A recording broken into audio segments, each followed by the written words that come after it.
Right, let's see if I can make a quick video before I tidy everything away on this. So this is a BBC compact. Usually comes with a base station that sat behind it, and the cub monitor would then sit on top of that. And that would have 3.5-inch disk drives in it. This one isn't working. This one is working. I've had them for a long time, probably about a year, maybe more now. And I'm finally getting around to looking at this again. And I think I'm chasing multiple faults here, and my head's hurting. And I think I've got to a point now, or at least I know what I'm going to try next. So I'll show you the issue. If I power this on in the state that it's in, what I was getting is it would hit that point there. The only thing that would work would be the brake key. It's got no speaker attached at the moment, that's why I can't hear anything. The brake key would reset it, but nothing on the keyboard. It would just hang at that point. And when I revisited this the other day, I plugged in the I plugged a Gotek drive in. So I took the cable that goes to the 3.5-inch disk drive in the external case, attached it to this Gotek. I got a copy of the welcome disc on here, and it actually boots. It boots fine, and I can load the welcome disc. Obviously, I can't control it because it's sort of locked up, but it would actually load the welcome disc. So that seemed to suggest that the majority of stuff on here is working okay. You know, the CPU's firing okay, but it just seems to be locked. The BBC Master had all of its settings, configuration settings backed up with some batteries. This thing has I don't know what it is, some sort of memory chip here that it stores its settings on.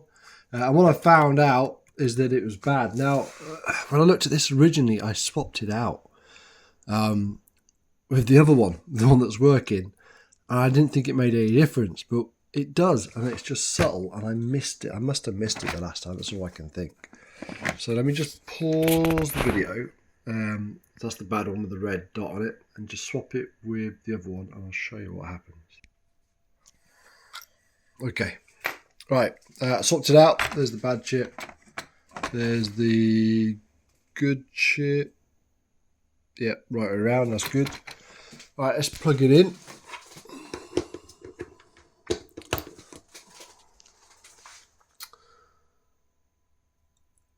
And there you go, you've got the basic ROM loaded, but it's there, it's frozen. Same issue, the caps lock light stuck on, brake works, control brake, shift brake, yeah, that works.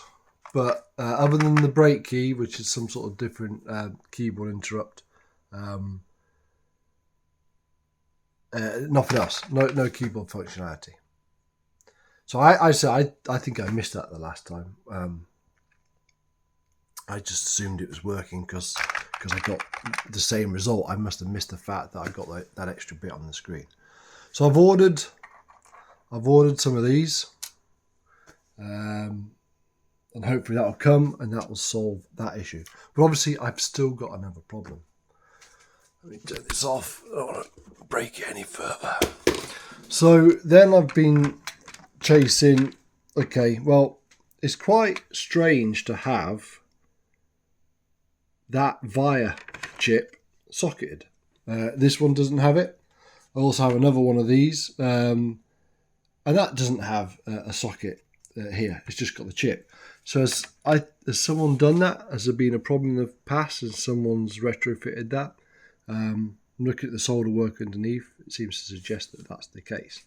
So I thought, well, maybe this is faulty. I didn't really want to put a socket on here and test this.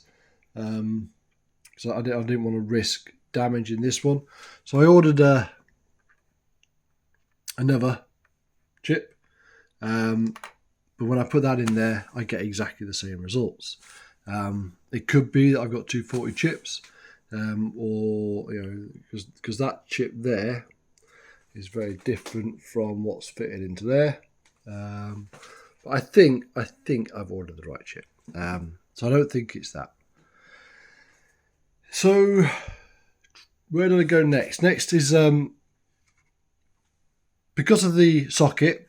What I've done is I've tried to trace all the connections for each of the pins as to where they go on the board, using this one as reference, and they all seem to connect up okay. So I don't think I've got a bad socket in here. That seems to be okay. So where I'm at the moment is I have used the logic probe. Everything's upside down. Logic probe, and I've gone through and I've tested each pin and written down what state each pin is on this wire chip. On this one, the good one, and I've done the same on this one over here, and they're all exactly the same except for pin 39. That's different on this one than it is on the one that's working. Pin 39 goes to C12, which doesn't have a capacitor in it, neither does the other one. And then it goes to this resistor here, R27, and then it goes down to this chip here. And I think there is some logic circuits in here, some possibly some AND gates. So I haven't really looked at it any more than that, except that that's where I'm going at the moment, is that potentially I've also checked the this one as well, this socket, and that seems to be okay. But I'm going down the route that potentially this chip is faulty at the moment. So I'm going to order a replacement chip, and when that comes I'm going to socket here and I'm going to put that chip in. I'll probably film the process of socketing that chip, and fingers crossed that'll fix it. It probably won't, and if it doesn't, then I'll trace it back from there, especially again focusing on, I may also order another one of those as well while I'm here. So I think the socket's good, but why is there a socket there? Why is that one in a socket? And certainly looking at the traces on the board, after the IC45, it seems to be quite intertwined with IC33. So I might also order some of those as well. So if that doesn't fix it, that's probably going to be my next place I'm going to go. So I might as well get those ordered, so I've got something to work on if that doesn't fix it. So yeah, I'll pick it up there and see what happens. The chips arrived today.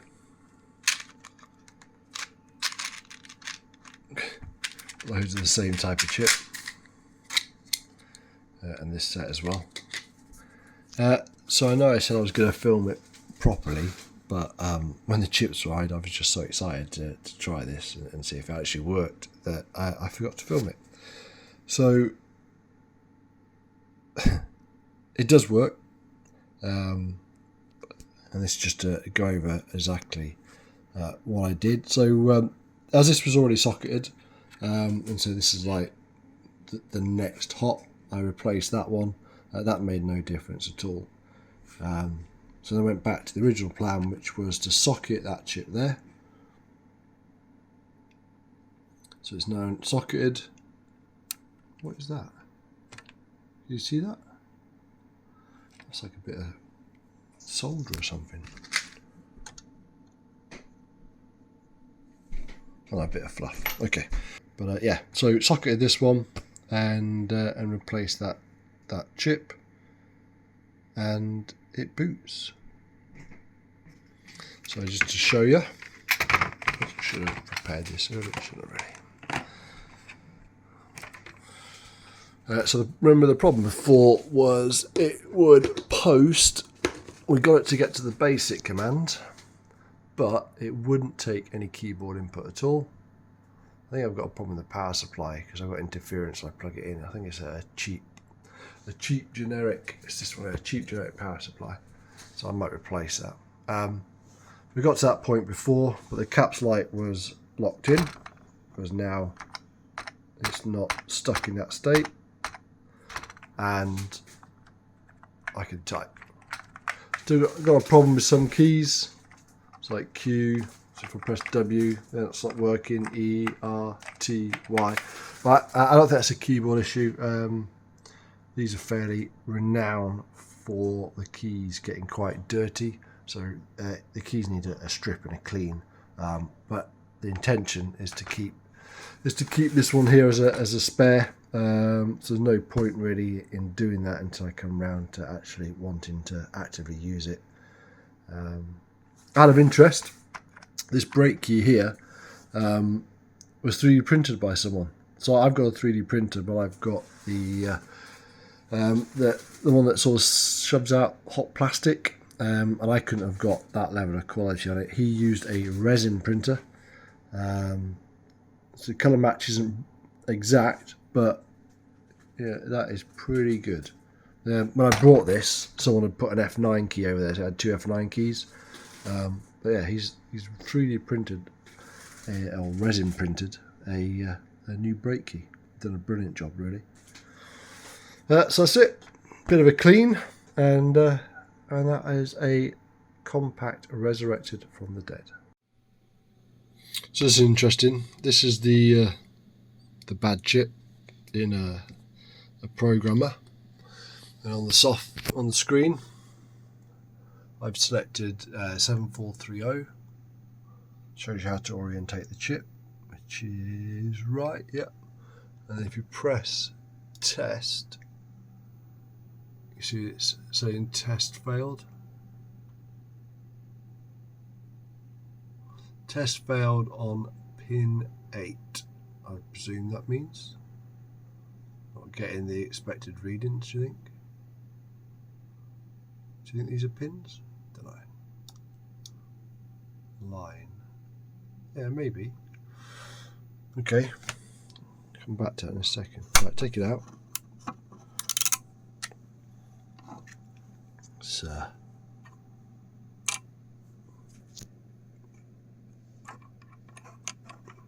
See what I'm doing. Okay, make sure it's orientated correctly. Yep.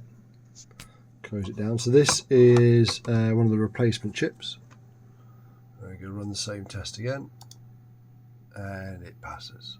So definitely a bad chip. And if you remember, on the chip test, it failed on pin 8, and if this is correct, this diagram seems to suggest that the trace goes to pin 8 on IC45, and that's the one that we think we're having problems with. I don't know if that's a coincidence or not, but just interesting that the failure highlights pin 8, which is exactly where it enters that faulty chip. I hope you've enjoyed the video, and hopefully it will allow someone else with a similar issue to either fix theirs or at least move their troubleshooting forward a little bit.